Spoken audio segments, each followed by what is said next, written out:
Welcome to Campfire Football. I'm Sebastian North, and this is episode 36, The Trials and Tribulations of Darren Drysdale.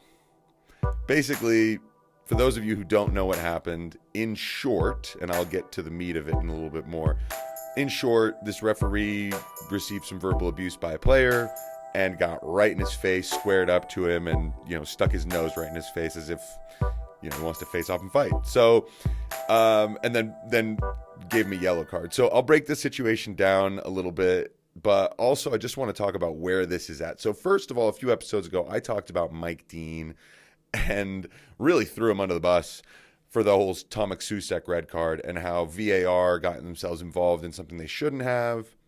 Overall, I felt that most of the time referees, they do a pretty good job. That one, Mike Dean tossed him under the bus. Now, I do also want to mention, I do think Mike Dean may be an actual problem here because Burnley-West Brom this weekend was a mess. It was a mess. It was an insane 0-0. It was pretty fun to watch. There were chances. There was a red card in the 30th minute, which he missed. And then there was a handball in the penalty area, which he seemed to miss. There were still lots of things that he missed that either VAR helped to correct or VAR got involved and maybe made things worse. But Mike Dean clearly is a struggling Premier League referee in my opinion, right? And I'm not the only one. So I've always wondered, what about these refs in the lower leagues? Like, are these people who just can't handle the pressure at the Premier League? Do they make not enough correct calls? I don't know. I'm not sure.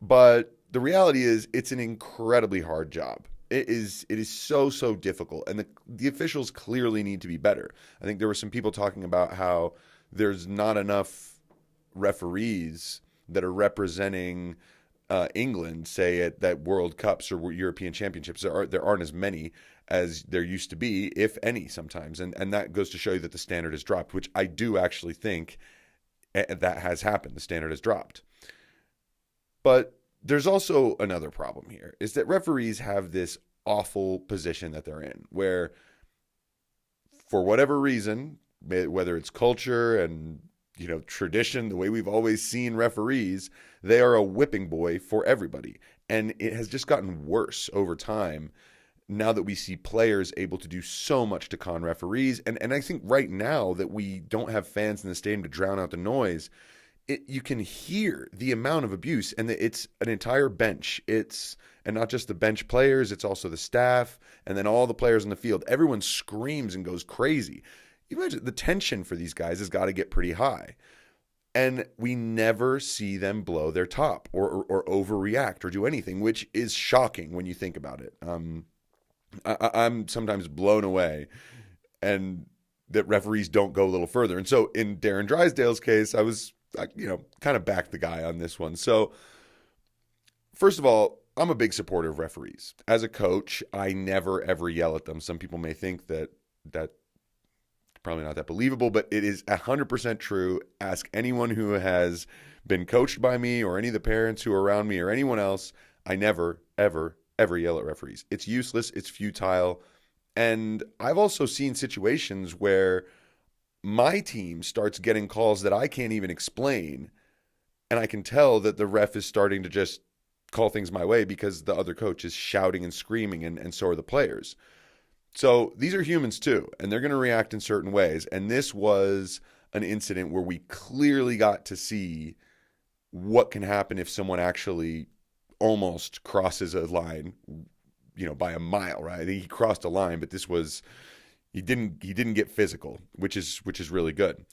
Now you think about this, like this gig is difficult, and we don't have really enough good refs. So how do we create more good refs? Well, there needs to be more people who officiate in the game for you to get a top crop. The problem is, and I see this all the time in youth sport, there's teenagers out there being screamed at by adults all over the place.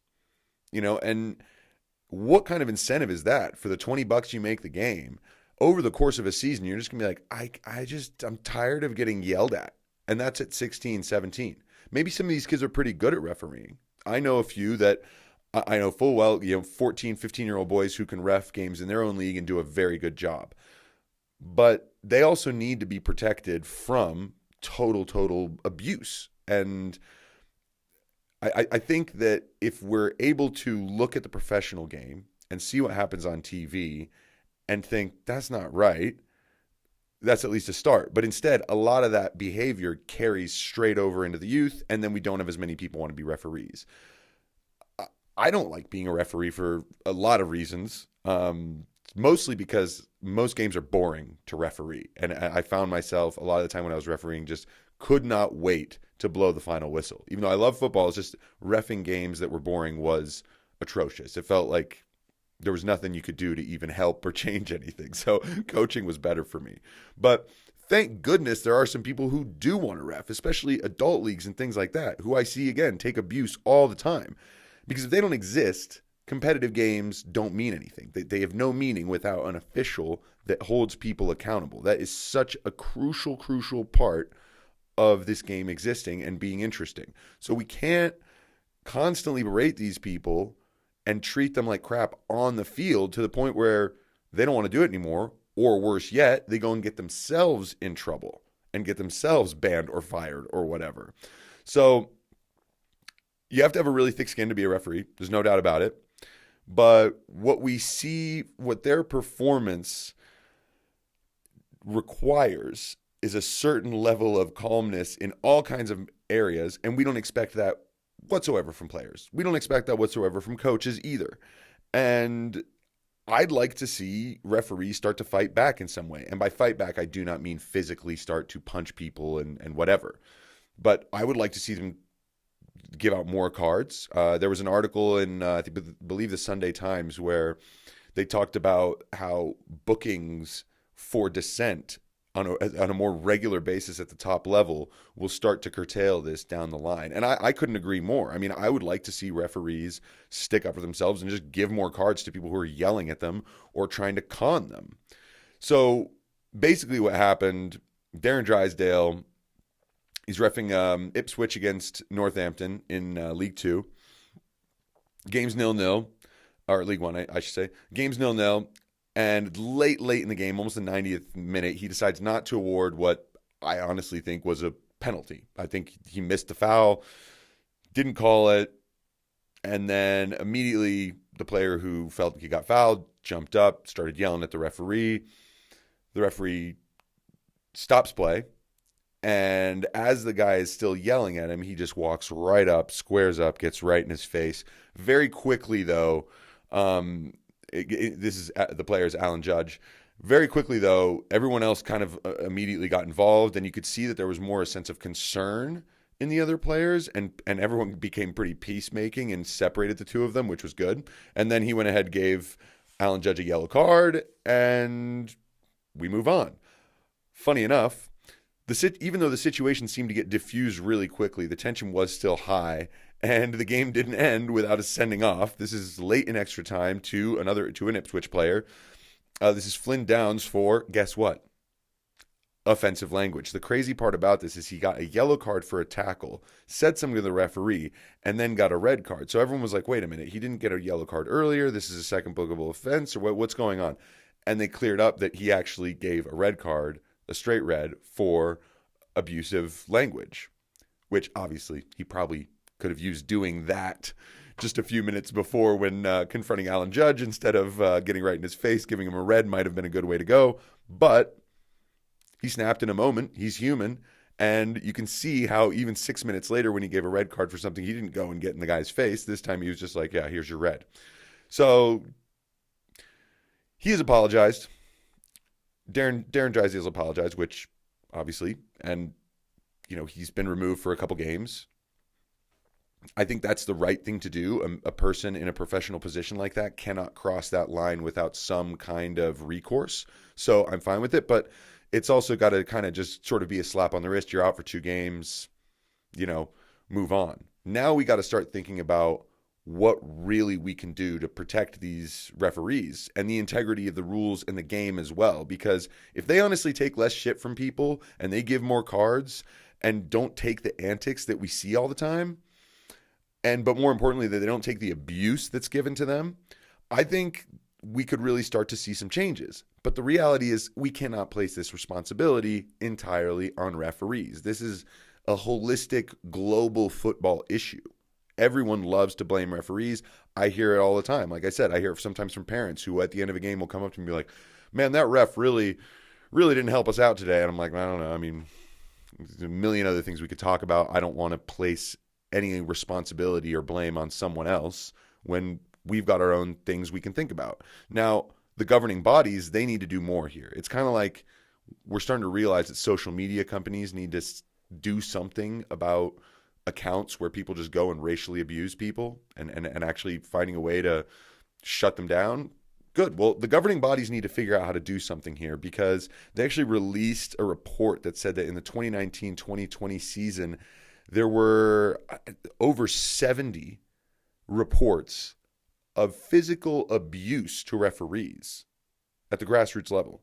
Now, that obviously does not take into account any of the verbal stuff, any of the verbal abuse. It doesn't take that into account at all. So you can see how deep that goes, and it's a real problem. So the thing is that they also want to bring in new sports, trainings, different things like that to try and reach different people in the game. But they also hope to adjust some of the rules on this for next season, where there would be no longer an upper limit on a punishment for that kind of physical assault on referees, which I guess right now the cap's at 10 years. They're going to remove the cap on that. And I think a lot of this is going to help. It's going to give referees probably more confidence to go ahead and make tough decisions at times and throw a player out just because he said something terrible, or because it's persistent, because players are just constantly screaming in their face. Just get rid of them. And then very quickly players will adapt. We see how players adapt with everything very, very fast. They've adapted them